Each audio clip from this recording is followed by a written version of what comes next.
Before the sun clears the cliffs, the smell is already there. Wood smoke, baking barley, the dry mineral scent of limestone dust that never quite leaves the air. Somewhere behind a mud brick wall, a hand grinds grain against stone. The same motion repeated 10,000 times. It will be repeated 10,000 more before nightfall. This is not the Egypt of gold and thrones. This is the Egypt of bread still warm from the oven, of linen worn thin from washing, of eyes rimmed in black kohl, not for beauty, but because the desert light is merciless, and the body has learned, over centuries, how to survive it. No one here will be remembered by name, but every morning, for nearly 3,000 years, this same routine repeated itself along the Nile. The same bread, the same beer, the same white linen against sunburned skin. What did they actually eat? What did they actually wear? What did an ordinary day actually feel like? Not in the temples, not in the tombs, but in the narrow streets where real people lived. That is where we're going now. Start with the bread, because everything else in this world starts with the bread. In ancient Egypt, bread was not a side dish. It was not something you added to a meal. It was the meal, the base of every table, from the poorest laborer's home to the household of a scribe. Historians estimate that bread and beer together made up the overwhelming majority of daily caloric intake for ordinary Egyptians. Not a luxury, not a comfort food, the thing that kept the body moving. The grain itself was barley or emmer wheat, coarser, heavier varieties than what fills a modern bakery. It was ground by hand on flat stone querns, a task that took hours and consumed a real portion of the household's daily labor. And here is where the story gets uncomfortable, in the way real history often is. That grinding process left sand in the flour, not metaphorically, literally, fine particles of grit from the millstones themselves, and from the desert dust that settled on everything, the grain drying in open courtyards, the storage jars, the hands that processed it. They worked their way into the dough. Every loaf carried a trace of the ground it was made on, and the human body paid for it, slowly, over a lifetime. Archaeologists studying Egyptian mummies have found something striking and consistent. Severe dental wear, far beyond what age alone would explain. Teeth ground down almost to the root, in some cases. Not from decay, from years of chewing bread laced with abrasive grit. A person eating this bread every day, for decades, was quietly grinding away their own teeth, one meal at a time, without ever knowing it. There were no dentists, no relief, just the slow arithmetic of survival. Bread that fed you, and also, over enough years, wore you down. Evidence suggests this was simply accepted as the cost of eating, not spoken of as suffering, just how life worked, for everyone, in every household along the Nile. And then there was the beer. It's tempting to picture ancient Egyptian beer the way we picture beer today, something poured for pleasure, something optional. That would be a mistake. Egyptian beer was thick, cloudy, more porridge than drink, made from fermented barley bread, often strained through cloth before serving. It carried real caloric density, protein, carbohydrates, hydration, all in one vessel. It was consumed by everyone, men, women, daily, not occasionally. Workers received it as part of their formal rations, alongside bread, precisely because it functioned as food, not indulgence. In a world where water from certain sources carried real risk of illness, the fermentation process made beer one of the safer liquids available. and one of the most reliable sources of nourishment a household could count on. Picture it now, early morning, a woman kneading dough with grit under her fingernails, not from carelessness, but because there was no such thing as flour without it. A jar of thick pale beer sitting nearby, already prepared from the day before, ready to be poured before the heat of the sun made everything else unbearable. This was not deprivation. This was simply Tuesday. This was every day, for a civilization that lasted longer than most of what came after it: bread and beer, the floor beneath everything else in this world.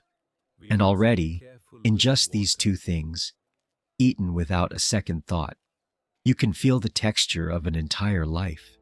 The grit in the mouth, the weight in the stomach, the quiet toll it took across a lifetime that no one back then had any way of measuring. Bread and beer filled the stomach, but they did not fill a life. Beyond the daily staples, an ordinary Egyptian table held something more varied than most people imagine. Not abundance, variety. And the source of nearly all of it was the same: the river. The Nile gave fish in quantities that made it, by a wide margin, the most common source of animal protein for common people. Catfish, tilapia, perch, caught daily, often eaten fresh the same evening, sometimes dried or salted to last through the months when the river ran differently. A fisherman's net, cast at dawn, could feed a household in a way that no other single act of labor could match. This was not a delicacy. This was Tuesday's dinner, and Wednesday's, and most days after that. Alongside the fish came the vegetables that could survive the Egyptian soil and climate. Onion and garlic above all. Evidence suggests these two were eaten in enormous quantities, not just for flavor, but for what people at the time understood, in their own terms, to be their protective qualities against illness. Onions were bound into offerings, placed in tombs, woven into the fabric of daily eating so thoroughly that a meal without them would have felt incomplete. Then, the sweetness. Dates, dried in the sun until they concentrated into something close to candy. Figs, eaten fresh when the season allowed, or dried and stored for the months when nothing else grew. In a world with no refined sugar of any kind, these were the only true sweetness a person might taste in an ordinary day. And it mattered more for it. A handful of dates was not a snack the way we think of one now. It might be the only genuinely pleasurable bite in a day built almost entirely around necessity. And vegetables, lentils, beans, leeks, lettuce, cucumber where irrigation allowed it, simple food, grown close to home, prepared without complexity, boiled or eaten raw, or folded into a stew thickened with bread. Nothing elaborate, nothing that required a kitchen more sophisticated than a clay hearth and a few pots passed down through a family for generations. Now, set beside all of this, the thing that was almost never there: beef. Cattle were expensive to raise, expensive to feed, and their meat was, for most people, something encountered only rarely. A festival, a religious occasion, a moment worth marking. Historians believe beef consumption was largely the privilege of the wealthy and the priesthood, who had the land, the labor, and the surplus to support it. For the ordinary family in Deir el-Medina, meat of any kind was not the center of a meal. It was the exception that proved how ordinary every other meal really was. This is worth sitting with for a moment, because it says something true about how differently that world was built from ours. Today, meat sits at the center of a plate by default, and vegetables surround it. In ancient Egypt, for the people who built the tombs and carried the water and ground the grain, it was almost entirely reversed. Fish when the river gave it, onion and garlic in nearly everything, dates for sweetness, bread and beer beneath it all, and meat, real meat, arriving so rarely that when it did, it was worth remembering. There was no refrigeration, no way to preserve abundance, even when it came. What the river gave in a season had to be eaten, dried, or lost. A household's entire relationship with food was dictated by what the Nile allowed, not by what anyone wished for. And yet, this was not a hungry world.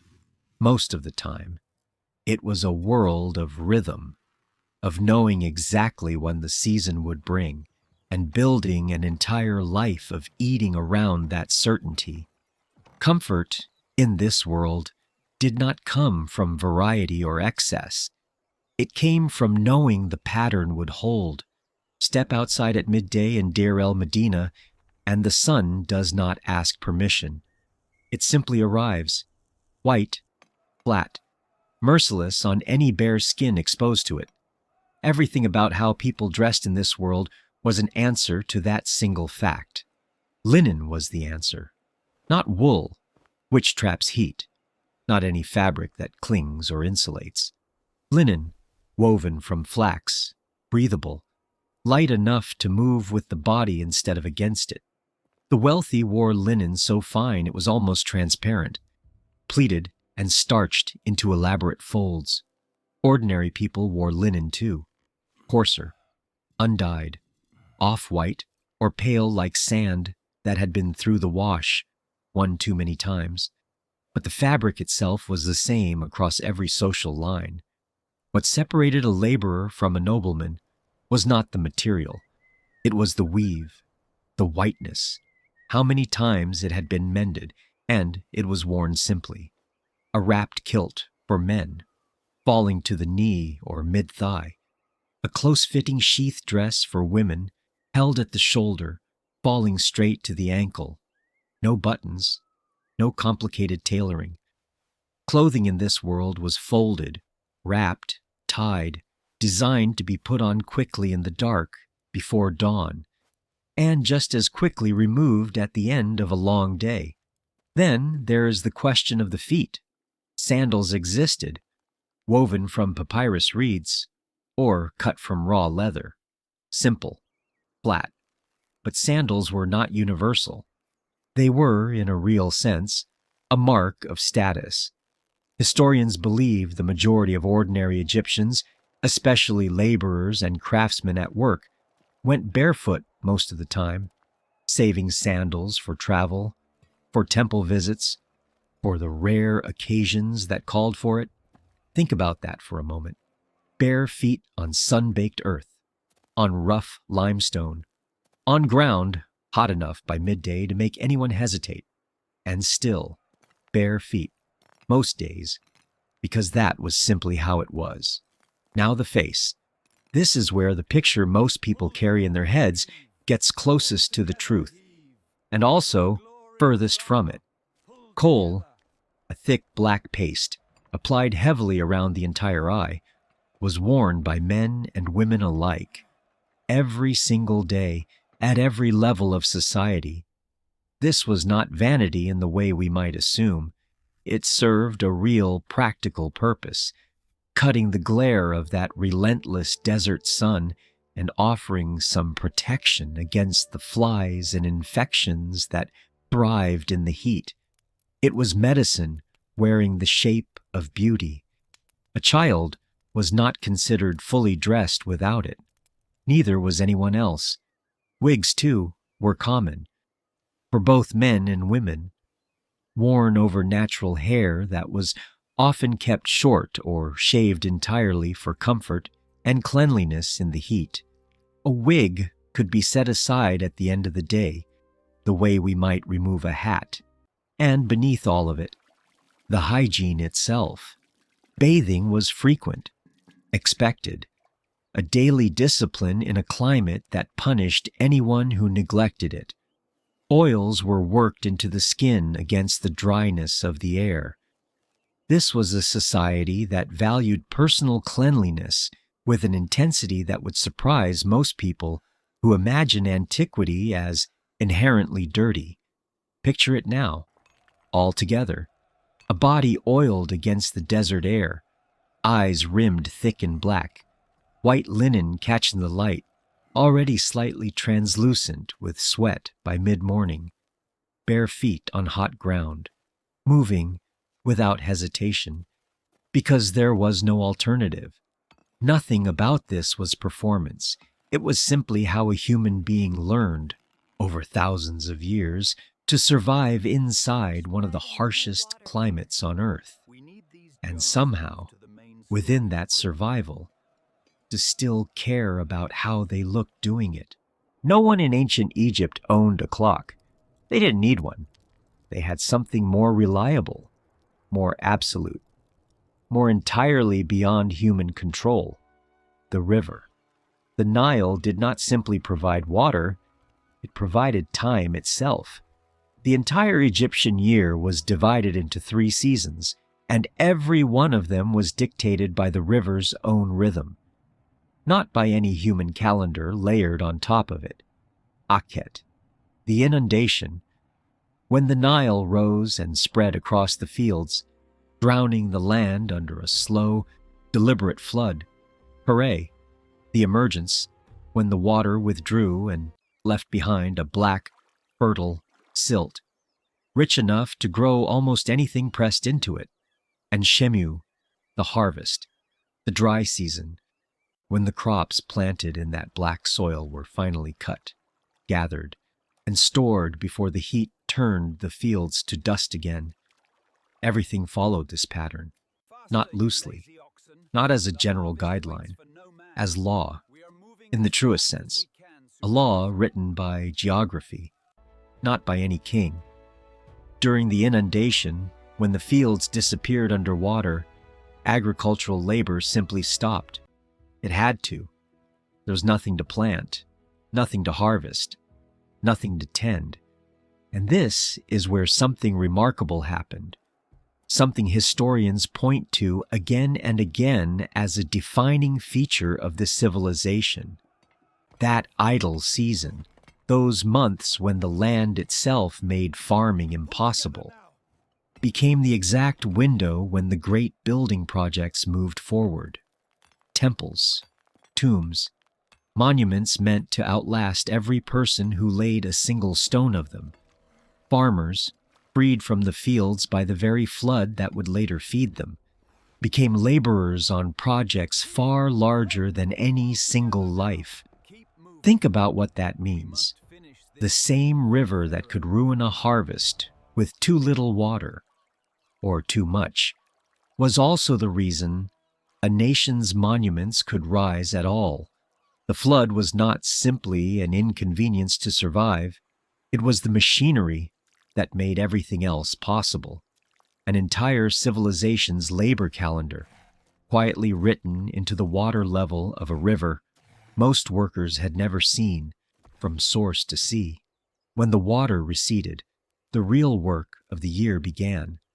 Hooray meant plowing the newly exposed, mineral-rich mud while it still held moisture, seed pressed into the ground by hand, or by oxen where a household had them.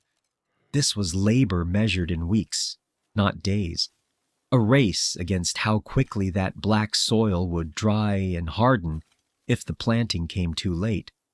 And then Shemu, the harvest, the hardest physical stretch of the year, under a sun that by this season had lost any trace of gentleness.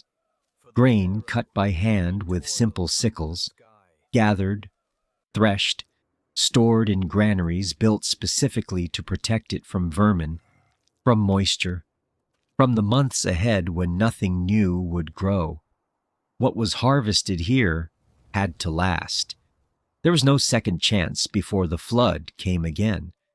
This rhythm did not simply organize labor. It organized everything. Marriages were arranged around it. Festivals were built into its turning points. Moments of relief and celebration wedged between seasons of relentless work. Even something as ordinary as a person's mood, their energy, the ache in their back at the end of a day, moved in time with the river. Most of them had lived beside their entire lives without ever fully understanding where it began. There was no fighting this rhythm.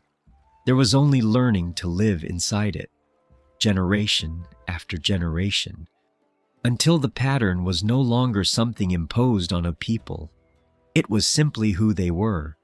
There is a particular kind of person who watches a video like this one all the way to this point. Not someone looking for battles or kings or the names carved into monuments that tourists still photograph today. Someone who wants to know what it actually felt like to be alive back then. The grit in the bread, the weight of the flood season, the sting of sun on bare feet. If you've made it this far, you're that kind of person. Subscribe. There's a new world waiting every week, built the same way this one was. Fact by fact, detail by detail, until it feels less like history and more like memory. Now, back to the world itself, because there's one more layer worth sitting with before we close this day. All of this, the bread, the linen, the coal-lined eyes, the labor bent to the river's own calendar, none of it was written down by the people living it. Ordinary Egyptians left no memoirs. No one sat by an oil lamp at the end of a long day and wrote, "Here is what my life was like," so that people 3,000 years from now might understand it. They were too busy living it to imagine it might ever need explaining. What we know almost by accident. A broken shard of pottery with a laundry list scratched into it. A tomb painting meant only to secure a comfortable afterlife for one family, never intended as a record for strangers. A scribe's tally of grain rations, kept for one harvest season, never meant to outlive the year it was written in. Ordinary life does not usually survive on purpose. It survives by accident, in the margins of things built for entirely different reasons. And yet it did survive. Enough of it, scattered across enough fragments that we can reconstruct something true. Not everything, never everything, but enough to know that a woman ground grain with grit under her fingernails every single morning of her adult life.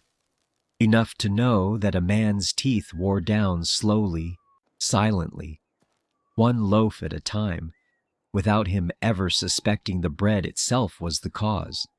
Enough to know that an entire people organized their marriages, their labor, their festivals, their private griefs and quiet joys around the rise and fall of a single river. This is what makes it worth telling. Not because it was extraordinary, because it wasn't. Because somewhere in the space between grinding grain and watching a flood recede, there was an entire human life being lived, with its own small comforts, its own private aches, its own quiet certainty that tomorrow would look almost exactly like today. That certainty is gone now. The river still rises technically, somewhere far south of where it used to flood freely. Dammed, tamed, rerouted by a modern world that no longer organizes itself around anything so unpredictable as a river's mood. But for nearly 3,000 years, it didn't need to be tamed. It simply needed to be understood. And the people who understood it best left almost no trace of themselves behind, except the bread they baked, the linen they wore, and the quiet rhythm of a life built entirely around water that no one controlled. Picture the last hour of daylight in Deir el Medina. The heat has finally broken. The limestone cliffs above the village have turned the color of embers, holding on to the day's warmth a little longer than the streets below, which have already slipped into blue shadow. Somewhere, a woman is pulling the last of the bread from a conical clay oven, and the smell of it moves through the narrow lanes, the way it has moved through them every evening, for longer than any single family could remember. A jar of thick beer sits cooling in a corner, already prepared for tomorrow. Someone unwinds a length of linen, worn soft from washing, and folds it for the night. Somewhere else, kohl is wiped gently from tired eyes with a damp cloth. The black paste that carried a person through the brightest hours of the day, finally allowed to rest. None of this was remarkable to the people living it. That is the part worth sitting with, longer than feels comfortable. No one baked that bread thinking it would still be discussed 3,000 years later.